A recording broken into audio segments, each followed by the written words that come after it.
السلام علیکم ورحمۃ اللہ وبرکاتہ۔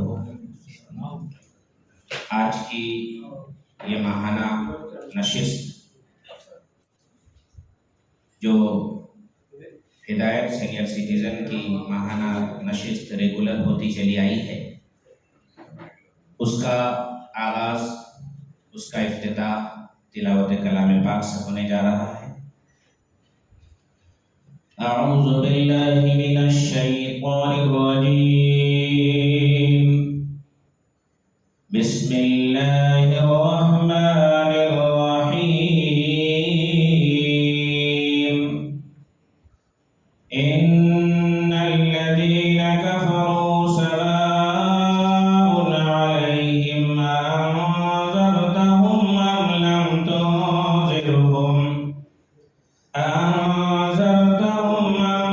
تنذرهم لا يؤمنون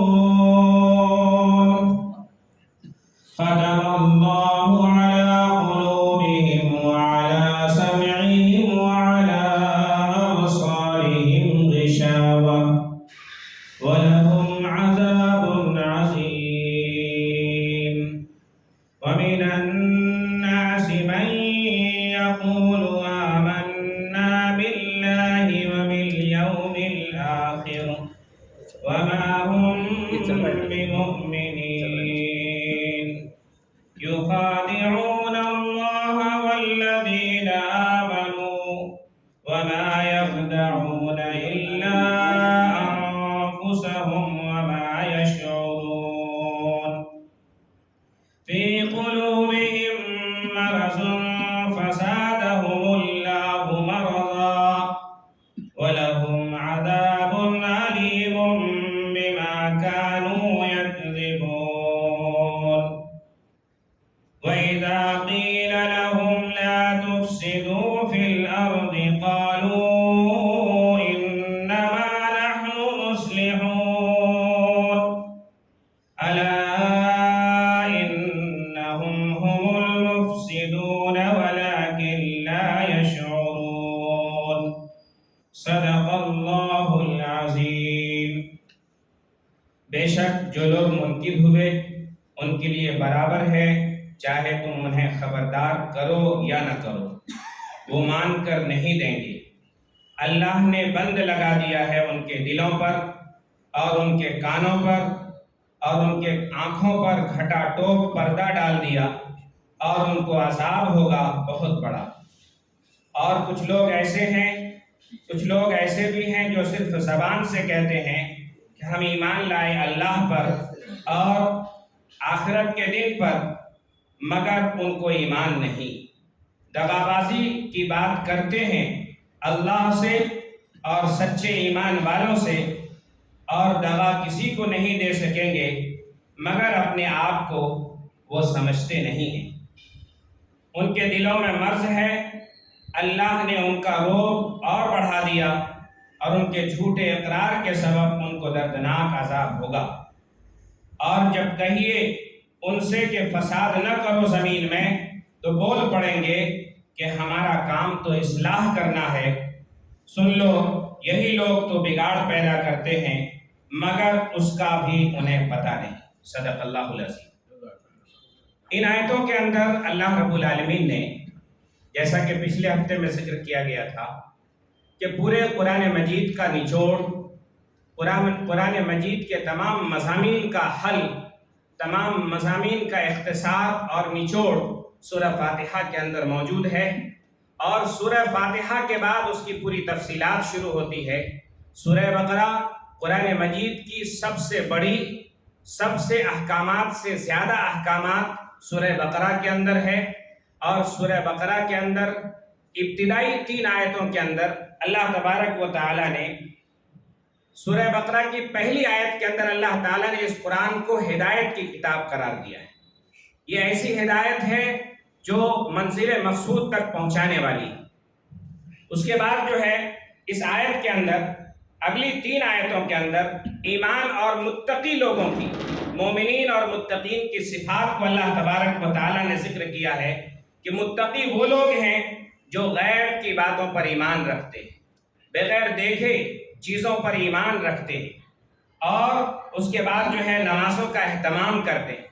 ایک ہے نماز پڑھنا، جیسے عام طور پر ہمارے سماج میں ہم اور آپ نماز پڑھتے ہیں، کبھی وقت ملا پڑھ لیا، کبھی نہیں وقت ملا نہیں پڑھا، کبھی وقت ضائع کر کے پڑھا، کبھی قضا کر دیا۔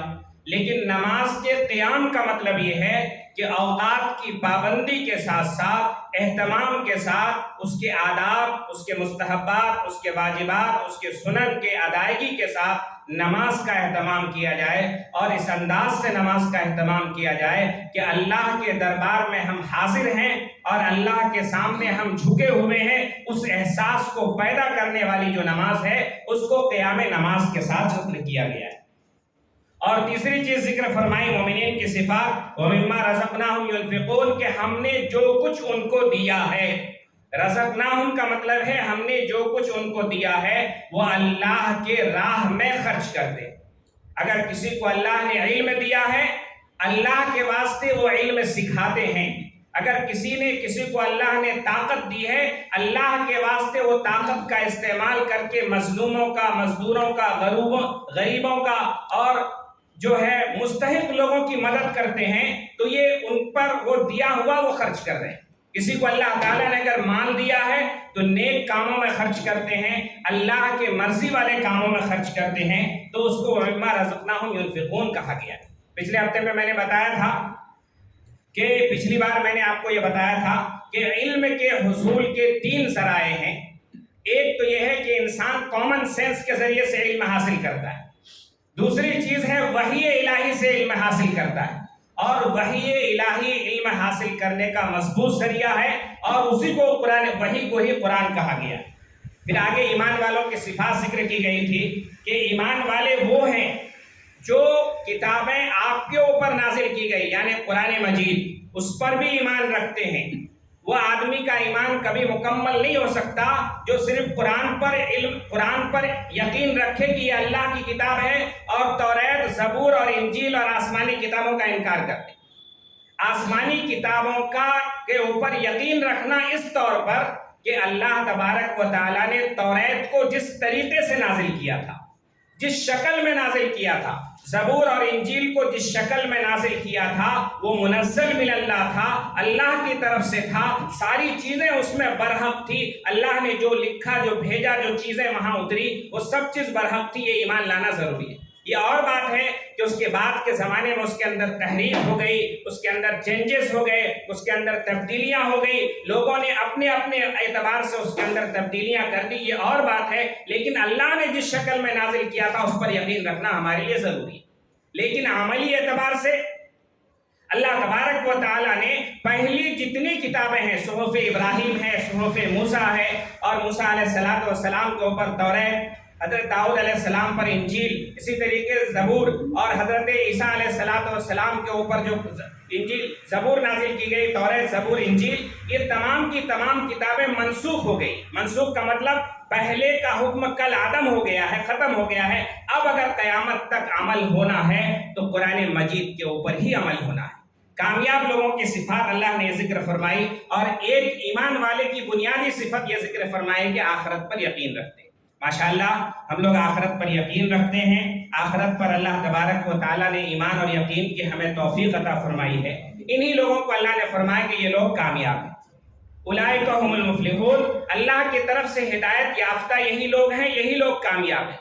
اب ہم اپنا جائزہ لیں کہ قرآن کی ان آیتوں کے مطابق غیب کے اوپر ہمارا کتنا یقین ہے، آخرت کے اوپر ہمارا کتنا یقین ہے، پچھلی کتابوں پر ہمارا کتنا یقین ہے، اس قرآن مجید کے اوپر ہمارا کتنا یقین ہے، اللہ نے جو کچھ ہم کو حکم دیا ہے ہم کتنا ادا کرتے ہیں۔ ہر شخص کو قرآن یہ دعوت دیتا ہے کہ آپ اس کے اندر اپنا جائزہ لیں، اپنا محاسبہ کریں، اپنے اعتبار سے غور کریں اور فکر کریں کہ اللہ تبارک و تعالیٰ نے آپ کو کیا ذمہ داری دیا اور کیا ذمہ داری آپ ادا کر رہے ہیں۔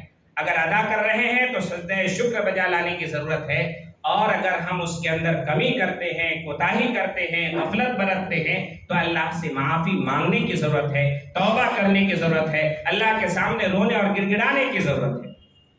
اس کے بعد پھر آگے اللہ نے ان آیتوں کے اندر ایمان والوں کی صفات ذکر فرمائی تھی۔ اگلی 2 آیت کے اندر اللہ تعالیٰ نے کافروں کی شکل ذکر فرمائی ہے کہ ان الذین کفروا، جو لوگ کفر کرتے ہیں، جو لوگ کفر کیے ہیں، ان کے اوپر برابر ہے آپ ڈرائیں یا نہ ڈرائیں، وہ ایمان لانے والے نہیں۔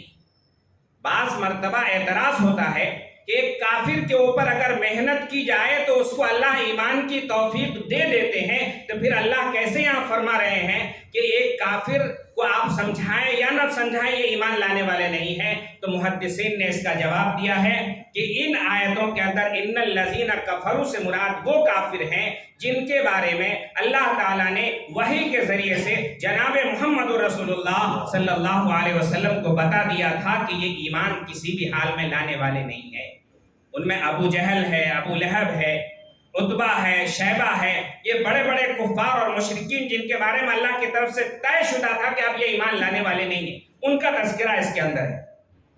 پھر آگے اللہ نے فرمایا کہ ختم اللہ علی قلوبہم، اللہ تعالیٰ نے ان کے دلوں پر مہر لگا دیا ہے اور ان کے کانوں کے اوپر ڈاٹ ڈال دیا ہے اور ان کے آنکھوں پر پردہ ڈال دیا ہے، ان کے لیے دردناک عذاب ہوگا۔ پھر کسی نے اعتراض کیا کہ بھائی جب اللہ نے دل پر مہر لگا دیا، جب اللہ نے کانوں کے اوپر پردہ ڈال دیا، آنکھوں کے اوپر پردہ ڈال دیا، یہ سن نہیں سکتے تو یہ تو معذور ہو گئے۔ سوال کیا ہے کسی نے، اگر مولانا ابو العلا مودودی اور اسی طریقے سے ڈاکٹر اسرار الحق صاحب، اسی طریقے سے بڑے بڑے مفسرین متقدمین نے اپنے اپنے انداز میں اس کا جواب دیا ہے، اس کا مختصر اور سیدھا سا جواب یہ ہے کہ اللہ تعالیٰ نے خود ان کے دل کے اوپر مہر نہیں لگایا، اللہ تعالیٰ نے خود ان کے کانوں کے اوپر مہر نہیں لگایا، خود کے ان کی آنکھوں کے اوپر پردہ نہیں ڈالا، بلکہ اس حدیث کو یاد کیجئے جس کے اندر اللہ کے نبی صلی اللہ علیہ وسلم نے فرمایا کہ ایک بندہ، انسان کا دل سفید کپڑے کے مانند ہے، انسان کا قلب سفید کپڑے کے مانند ہے، اور جب انسان گناہ کرتا ہے تو اس قلب کے اوپر کالا دھبا لگ جاتا ہے، توبہ کر لیتا ہے تو وہ دھل جاتا ہے، اگر وہ کنٹینیو گناہ کرتا جاتا ہے تو اس گناہ کے کرنے کی وجہ سے گناہ ہوتے ہوتے اس کے دل کے اوپر کالا دھبا نہیں بلکہ پورا دل کالا ہو جاتا ہے، جس کی وجہ سے کالا ہونے کی وجہ سے اس کو حق بات اس کے دل پر اثر نہیں کرتی، حق بات اس کے سمجھ میں آتی ہی نہیں ہے، سن لیتا تو ہے لیکن اس کے طرف شوق سے آگے نہیں بڑھتا، اس پر عمل کرنے کا جذبہ پیدا نہیں ہوتا۔ اسی طریقے سے گناہ کرتے کرتے حق بات سننے کی توفیق ختم ہو جاتی ہے۔ گناہ کی بہت بڑی سزا، گناہ کا سزا ایک یہ ہے کہ آخرت میں اللہ تعالیٰ ہر گناہ کے بدلے میں جو شخص گناہ کرے گا اس کو اس کا بدلہ دیں گے، جو نیکی کرے گا اس کو اس کا صلہ دیں گے، لیکن گناہ کا سب سے بڑا گناہ کی سزا دنیا میں یہ ہے کہ اللہ تعالیٰ حق بات قبول کرنے، حق بات سننے، حق بات کو شوق اور جذبے کے ساتھ عمل کرنے کی توفیق ختم کر دیتے ہیں گناہ کی وجہ سے۔ گناہ کی وجہ سے بہت سارے لوگ ایسا کہا جاتا ہے کہ بھئی یہ آدمی گناہ کرتے کرتے اتنا آگے بڑھ گیا ہے کہ حق بات سمجھانے کے بعد 10 لوگ جا کر اس کو سمجھاتے ہیں بھئی نماز پڑھ لو، روزہ رکھ لو، اچھے انسانوں کی صحبت میں رہو، لیکن وہ اپنے دھن میں لگا رہتا ہے۔ اس کا مطلب یہ ہے کہ ان کے دل کے اندر کالا سیاہ پڑ گیا۔ اب یہ کافرین جو ہیں جن کے دل کے اوپر کالا سیاہ پڑ گیا، دل پورا کالا ہو گیا، اس کی وجہ سے اللہ تعالیٰ نے اب وہاں ٹھپا لگا دیا کہ یہ اب جو ہے اس قابل ہے ہی نہیں۔ یہاں اللہ تعالیٰ کی طرف سے نہیں زیادتی، بلکہ اس بندے کے خود کیے ہوئے ہونے کی وجہ سے۔ ایک بچہ ہے، ایک اسٹوڈنٹ ہے، اس کو بار بار سمجھایا جا رہا تم پڑھو، تم لکھو، تم پڑھو، تم محنت کرو، تم کوشش کرو، تم آگے بڑھو۔ پہلی سے 8ویں تک جو ہے اس کو دھکیل کر کے پاس کر دیا گیا۔ گورنمنٹ کا رول آیا کہ 9 اور 10th میں تو اس کو ایگزام دینا ہی ہے، اس کے باوجود اس کو سمجھایا گیا اور اس نے پیپر لکھا، پیپر کا حق ادا نہیں کیا، اس نے فیل ہو گیا۔ تو اس استاذ کی کوئی غلطی نہیں، پڑھانے والے کی کوئی غلطی نہیں، بلکہ اس کی خود غلطی ہے۔ اسی طریقے سے ایک انسان کی غلطی یہ ہے کہ وہ گناہ پہ گناہ کرتا گیا، اپنی اصلاح کی کوشش نہیں کیا، اللہ تعالیٰ نے ان کے دل کے اوپر مہر لگا دیا۔ یہاں کفار اور مشرکین کا تذکرہ کیا۔ کفار کا مطلب یہ ہے، کافر کہتے ہیں چھپانے، لفظ کافر کا مطلب ہے چھپانا، اور کافر کو کافر اس لیے کہا جاتا ہے کہ وہ جانتا ہے کہ اللہ ایک ہے، پالنہار ایک ہے، پروردگار ایک ہے، پیدا کرنے والا ایک ہے، لیکن اس کو اپنے دل میں چھپا کر کے زبان سے اقرار کرتا نہیں کوئی پیدا کرنے والا نہیں، اللہ کی ذات کا، اللہ کی وحدانیت کا، اللہ کے ایک ہونے کا انکار کرتا ہے۔ اسی طریقے سے ناشکرے کو بھی کافر کہا گیا۔ قرآن مجید کے اندر اللہ فرماتے لئن شکرتم لازیدنکم، اگر تم شکر گزاری کرو گے تو اللہ تعالیٰ نعمتوں کے اندر اضافہ کریں گے۔ وَلَئِن كَفَرْتُمْ، اگر تم کفر کرو گے اِنَّ عَذَابِ لَشَدِيدٌ، کفر کا مطلب ہے یہاں ناشکری۔ ناشکرے کو کافر اس لیے کہا جاتا ہے کہ کافر بھی جس طریقے سے حق بات کو چھپاتا ہے، ناشکرا کسی کے احسان کو، کسی نے کسی کو پر احسان کیا تو اس کا احسان مند ہونا چاہیے، لیکن وہ آدمی احسان کو چھپا کر پھر محسن کے ساتھ بدتمیزی کرتا ہے، محسن کے ساتھ زیادتی کرتا ہے، اس لیے ناشکرے کو بھی کافر کہا گیا ہے۔ کفر کا مطلب ہے چھپانا، اور یہاں یہ ہے کہ اللہ تعالیٰ اور اللہ کی ذات اور اللہ کے نبی صلی اللہ علیہ وسلم کے اوپر جو کتاب اتاری گئی اور اللہ نے جو پیغام بھیجا انسان کے لیے، اس کو چھپانے کا مطلب کفر ہے، اور یہاں کافرین کی سزا اللہ نے ذکر فرمایا وَلَهُمْ عَذَابٌ عَظِيمٌ، ان کے لیے دردناک اور بڑا عذاب ہوگا۔ اس کے اگلی 13 آیت کے اندر 2-3 آیتیں میں اس کے اندر پیش کرتا ہوں۔ اگلی 13 آیت کے اندر کنٹینیو 3 طرح کے لوگ ہیں۔ مولانا مفتی شفیع عثمانی صاحب علیہ الرحمہ، جنہوں نے معارف القرآن ہندوستان میں اردو کی بڑی زبردست قرآن کی تفسیر لکھی ہے، 8 والیوم میں ہے، 8 جلدوں میں ہے۔ معارف القرآن کے اندر مفتی شفیع صاحب لکھتے ہیں کہ آج جو انسانوں کی سماجوں کی تقسیم ہوتی ہے، علاقے کی بنیاد کے اوپر، رنگ اور نسل کی بنیاد کے اوپر، زبان کی بنیاد کے اوپر، کالے اور گورے کی بنیاد کے اوپر، امیر اور غریب کی بنیاد کے اوپر، یہ کوئی فرق نہیں ہے، اس کو فرق نہیں کرنا۔ اللہ تعالیٰ نے فرق کیا ہے نظریاتی بنیاد پر، اصولی بنیاد پر۔ ایک تو ایمان والا ہے، اللہ کی ذات پر یقین رکھنے والا، دوسرا اللہ کی ذات کا انکار کرنے والا۔ اللہ کی ذات پر یقین رکھنے والے مومن اور اللہ کی ذات کا انکار کرنے والے کافر۔ اس میں تیسری شک نکالی ہے جس کو منافقین کہا گیا ہے۔ قرآن مجید کے اندر منافق کی زبردست سزا ہے۔ اگلی آیتوں کے اندر اللہ تعالیٰ نے منافقین کا ذکر فرمایا ہے وَمِنَ النَّاسِ مَن يَقُولُ آمَنَّا بِاللَّهِ وَبِالْيَوْمِ الْآخِرِ وَمَا هُمْ بِمُؤْمِنِينَ، اور کچھ لوگ ایسے ہیں جو صرف زبان سے کہتے ہیں کہ ہم ایمان لائے اللہ پر اور آخرت کے دن پر، مگر ان پر ان کا ایمان نہیں ہے۔ کفار و مشرکین میں سے کچھ لوگ ایسے تھے جو مسلمانوں کے ساتھ آ کر کے، مسلمانوں کے ساتھ مل کر کے مسلمانوں کی مجلسوں میں رہا کرتے تھے، اور کچھ یہودی بھی تھے جو مسلمانوں کی مجلس میں مسلمانوں کی خوبیاں اور تعریفیں اور تمام چیزیں بیان کرتے تھے، اور جب کفار کے پاس جاتے تھے تو یہ کہا کرتے تھے ہم تو ان کے پاس ان کی راز کو جاننے کے لیے جاتے ہیں۔ یہ منافقین نے اسلام کو سب سے زیادہ نقصان پہنچایا، اور ہر دور میں، ہر زمانے میں، ہر گروپ میں، ہر مجلس میں، ہر جگہ کہیں نہ کہیں منافقین کی شکل نظر آ جاتی ہے۔ یوں تو آپ صلی اللہ علیہ وسلم نے فرمایا آیت المنافق ثلاث، منافقین کی 3 نشانی ہے۔ اذا حدث کذب، جب آدمی کنٹینیو جھوٹ بولتا ہے تو منافقین کی نشانی۔ اذا حدث کذب واذا اؤتمن خان، جب اس کے پاس امانت رکھی جائے تو اس کے اندر خیانت کرے۔ ایمان اور خیانت دونوں ایک دوسرے کی اپوزٹ چیز ہے۔ اللہ کے نبی صلی اللہ علیہ وسلم کی حدیث ہے، تقریباً حدیث کی تمام کتابوں نے، تمام مفسرین اور تمام محدثین نے اس کتاب کو، اس حدیث کو روایت کیا ہے، لا ایمان لمن لا امانت لہ، جس کے اندر امانت داری نہیں اس کے اندر ایمان نہیں۔ تو لہٰذا ایمان اور خیانت دونوں ایک ساتھ جمع نہیں ہو سکتے۔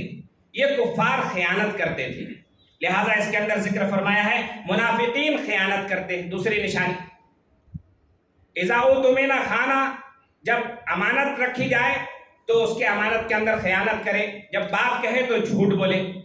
اور اللہ کے نبی صلی اللہ علیہ وسلم نے ایمان منافقین کی کئی اور نشانیاں ذکر فرمائی ہے، لہٰذا جائزہ لینے کی ضرورت ہے، جائزہ اور غور کرنے کی ضرورت ہے کہ ہمارے اندر اگر قرآن کا پیغام یہ ہے کہ ہمارے اندر اگر خدا نخواستہ ایسی کوئی کمی ہے تو اللہ کے واسطے اللہ کے سامنے دعا کر کے، توبہ اور استغفار کر کے اپنی ان خمیوں کو، اپنی ان غلطیوں کو دور کریں۔ مثال کے طور پر ہم سب کہتے ہیں کہ نماز فرض ہے، ہم سب کہتے ہیں کہ سچ بولنا ضروری ہے، ہم سب کہتے ہیں کہ وفاداری کرنا ضروری ہے، ہم سب کہتے ہیں کہ اللہ کی اطاعت کے ساتھ اللہ کے بندوں کے حقوق کو ادا کرنا ضروری ہے. اگر ہم نہیں کرتے ہیں تو معنوی اعتبار سے ہم منافق ہیں، اور منافقین کی سزا قرآن مجید کے اندر اللہ نے ذکر فرمایا، ان المنافقین فی الدرک الاسفل من النار، منافقین جہنم سے سب سے نچلے طبقے کے اندر ہوں گے، اور سب سے زبردست، سب سے خطرناک اور سب سے وحشتناک اس کو سزا ہوگی. لہذا اللہ تعالیٰ سے دعا فرمائے اللہ تعالیٰ منافقین کی صفات سے ہم کو حفاظت فرمائے. پھر آگے اللہ نے ذکر فرمایا ہے یخادعون اللہ والذین آمنوا وما یخدعون الا انفسهم وما یشعرون، یہ لوگ دغا بازی کرتے ہیں اللہ اور اس کے سچے ایمان والوں سے، اور وہ دغا کسی کو نہیں دے سکیں گے مگر اپنے آپ کو، اور وہ سمجھتے نہیں. منافقین مسلمانوں کے پاس آتے تھے، کہتے تھے ہم آپ کے ساتھ ہیں، کفار اور مشرکین کے پاس جاتے تھے ہم آپ کے ساتھ ہیں. اور عام طور پر آج کے بیشتر اکثر میکسیمم پولیٹیکل کام کرنے والے، پولیٹکس کرنے والے اس طرح کی حرکتیں کرتے ہیں. وہ اپنے آپ کا ٹھکانہ دیکھ لیں کہ ان کا ٹھکانہ کہاں پر ہے. حق بات پر قائم رہنا ایک ایمان والے کی نشانی ہے، اور جو حق پر قائم رہتا ہے، حق پہ ڈٹ جاتا ہے، اللہ تبارک و تعالیٰ اس کی مدد کرتے ہیں. اس کی مثال جناب محمد رسول اللہ صلی اللہ علیہ وسلم کے ساتھ ہے کہ 6th سینچری، 6ٹھی صدی عیسوی کے اندر حضرت آدم علیہ السلام سے لے کر قیامت تک جتنا بڑا انقلاب جناب محمد رسول اللہ صلی اللہ علیہ وسلم نے برپا کیا ہے، قیامت تک کوئی کر نہیں سکتا. مائیکل ہارٹ نے دی 100 کے اندر لکھا ہے کہ دنیا کا سب سے بیسٹ انسان جناب محمد رسول اللہ صلی اللہ علیہ وسلم ہے، سیاسی اعتبار سے، سماجی اعتبار سے، معاشی اعتبار سے. لہٰذا جو ہے ہم کو اس سے سبق لینے کی ضرورت ہے. پھر آگے اللہ نے فرمایا ہے، یہاں منافقین کی دغابازی کا اشارہ کیا ہے، اور پھر اللہ تعالیٰ نے آگے ذکر فرمایا وفی قلوبہم مرض، ان کے دلوں کے اندر مرض ہے. فزادہم اللہ مرضا، ان کی حرکت کی وجہ سے اللہ تعالیٰ نے ان کے مرض کو بڑھا دیا. اور وَلَهُمْ عَذَابٌ عَلِيمٌ بِمَا كَانُوا يَكْسِبُونَ، ان کے لیے دردناک عذاب ہوگا. جو منہ سے جھوٹا اعلان کرتے ہیں کہ ہم ایمان والے ہیں مگر ان کے دل کے اندر اللہ کی ذات پر ایمان و یقین نہیں ہے، جس کی وجہ سے اللہ تبارک و تعالیٰ نے ان کو پوری طریقے سے ختم کر دیا. لہٰذا ہم سب کو ان کفار اور مشرکین کی صفات سے پرہیز کرنا ہے، اپنے آپ کو بچانا ہے، اللہ کے سامنے جھکنا ہے، اللہ کے سامنے گریہ وزاری کرنا ہے. ہماری زندگی کا مقصد یہ ہے کہ ہم اللہ کو راضی کر لیں، اللہ کو خوش کر لیں، اللہ کے بندوں کے حقوق کو بھی ادا کریں اور اللہ کے حقوق کو بھی ادا کریں. اللہ نے جو کچھ ہم کو دیا ہے سب کچھ اللہ کے راہ میں لگا دیں. صرف مال نہیں، جان بھی، وقت بھی، علم بھی، طاقت بھی، صلاحیت بھی، استعداد بھی، تمام چیزیں اللہ کے راستے میں ہم صرف کرنے کی کوشش کریں. دعا کریں اللہ تبارک و تعالی ہم سب کو قرآن مجید پر 100% عمل کرنے کی توفیق عطا فرمائے اور قرآن مجید سے نصیحت حاصل کرنے کی توفیق عطا فرمائے. ماشاءاللہ آپ نے یہ جو سلسلہ شروع کیا ہے، آج تو کچھ منٹ لیٹ ہو گیا، انشاءاللہ اگلے ٹائم سے ہم کوشش کریں گے کہ انشاءاللہ پورے وقت پر 11 بجے ایگزیکٹ اس کو شروع کریں گے. چند لوگ بھی اگر موجود ہو تو ہم شروع کر دیں گے. جن کو اس کا شوق ہوگا وہ اس کے لیے آئیں گے، جن کو پارٹیسپیشن کا شوق ہوگا وہ پارٹیسپیشن کے لیے آئیں گے، اور جن کو اور دوسری مجلس کا شوق ہوگا اس کے لیے آئیں گے.